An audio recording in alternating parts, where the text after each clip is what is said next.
America, it's that time of the year again. Let's go camping. It's only right we bring in an expert. We welcome in our football analyst, Sam Acho. And Sam, training camp officially kicked off yesterday with the Chargers reporting to camp. So give us your top 3 storylines that got you out your mind as we get into the dog days of summer. The first one is, what will the Cincinnati Bengals do on defense? Yes, we know they had the #1 passing offense in the NFL last year, but Trey Hendrickson is potentially not going to be on this team. There's talks about him being traded. There's a contract dispute. Trey Hendrickson led the NFL in sacks last year with 17.5. And oh, by the way, he had 17.5 more sacks the year before. No one has had more than him in the last 2 years. So what do the Bengals do? They go and draft Shamar Stewart to go and replace Trey Hendrickson. Well, Shamar Stewart is still unsigned. He may not play this year. So that's number 1. Number 2 that's got me out your mind. Another Trey, but a different team. This time it's Trey Smith for the Kansas City Chiefs. He's the best guard in football, but they only signed him to a franchise tag, a 1-year deal. He he didn't show up to OTAs. He did come to minicamp. Will he be there on a team that struggled to protect Patrick Mahomes in the Super Bowl last season? What's going to happen there? And then last but not least, it's Jalen Milroe. How quickly will Jalen Milroe be able to adjust to the speed of the game? Or better yet, how quickly will the speed of the game be able to adjust to Jalen Milroe? He's one of the best athletes that came out the entire draft last year, talk less of position, and he's got an opportunity to set the league, just to show the league his abilities. Let's stay right there in Seattle because the Seahawks, they just brought Sam Darnold in a few months ago. So do you think that Jalen Milroe has an opportunity to compete for the starting job? I think Jalen Milroe does have a chance to compete for a starting job in Seattle. And I understand that Seattle just paid Sam Darnold, I believe it's $37.5 million guaranteed for this year to sign. But Jalen Milroe is got the highest ceiling, I think, of all the quarterbacks in this last year's draft. He's a supreme athlete. When you see him on the field, he's going to open a lot of people's eyes, especially a lot of defensive coordinators. How quickly can he adjust to the speed of the game, to the different styles of defenses he's going to see? How quickly will he be able to show what he can do as a passer, not just as a runner? But if he gets on that field, especially in the preseason, and starts to light things up and show defenses what he can do in his team, I think he'll get a chance to compete for that starting job. We saw so many great flashes from Jalen Milroe when he was at Alabama. And speaking of flashes, we've seen that from the Cincinnati Bengals. I mean, year after year, we see them start the season off slow, and then they pick things up towards the end. That 0-3 start was concerning last year, and they were better than that. So how can they avoid that slow start this year heading into training camp?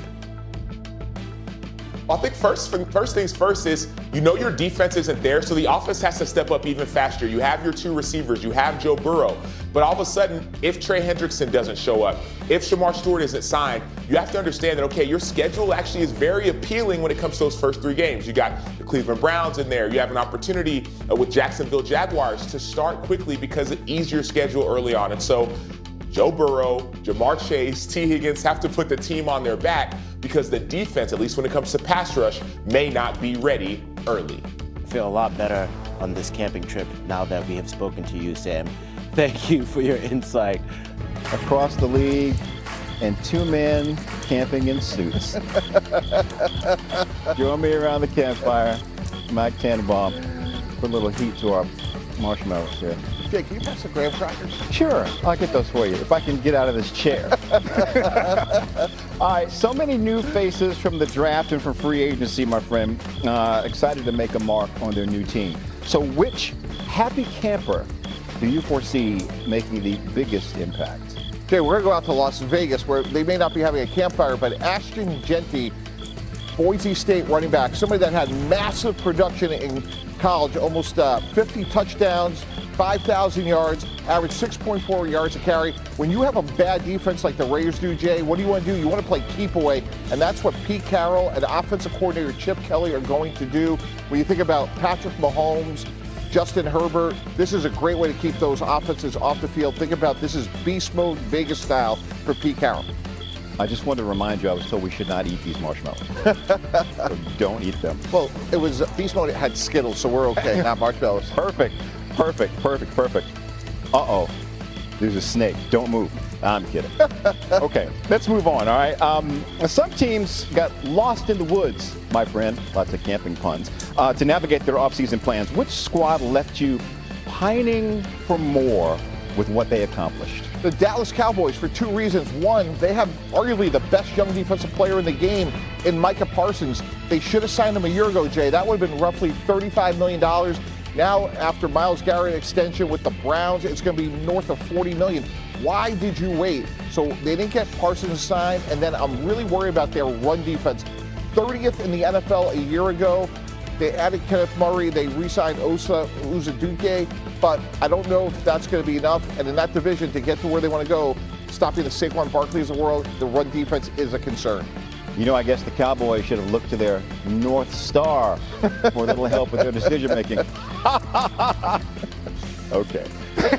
Before you go, sir, before this whole thing falls apart, I need you to pick a team that will be taking a hike, shall we say. Which playoff team from last season is most likely to miss it this season? The Pittsburgh Steelers and Aaron Rodgers.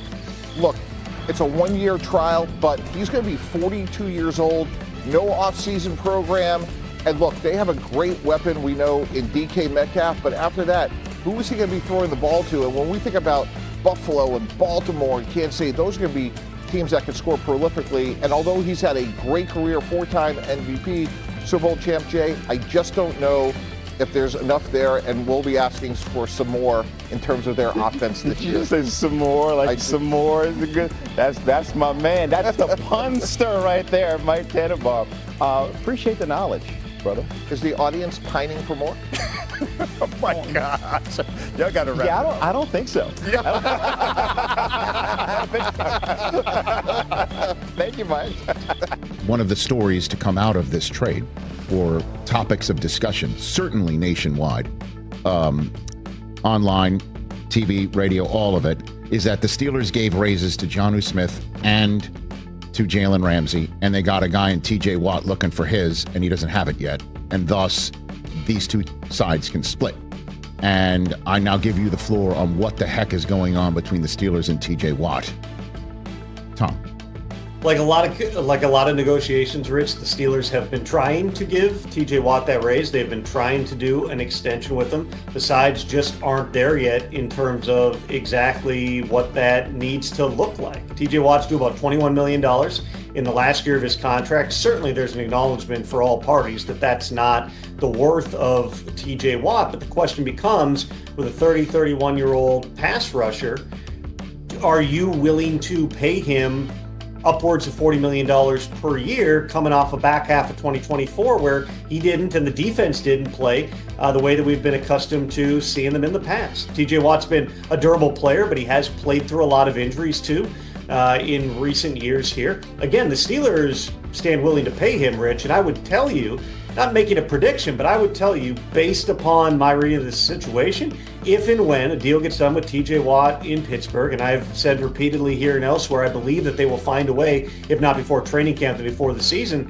to get that done. It is going to be north of Myles Garrett. It is going to be upwards of $40 million per year, which then in turn is going to have an impact on some of these other pass rushers that are looking for new deals as well. The question becomes, all right, if it's going to be whatever the number is, $42 million, what's the structure of that? What are the guarantees in that contract? If it's, say, just to throw out a ballpark number, $120 million fully guaranteed for TJ Watt, do you feel comfortable with a player that age who does have an injury history, not coming off the best ending to the season, paying that type of money? For TJ Watt, you're going, this is probably the last big bite at the apple I'm going to have. I've got the leverage because the Steelers right now on paper are all in, and I'm a big part of that. And if I don't get the contract I want, I'm going to make this a headache for them going all the way through training camp. Would TJ Watt ever say, I'm just going to retire rather than playing for $21 million? That's hard to imagine, but there's a lot of different directions that these things can go. Do I anticipate that TJ Watt gets traded? No.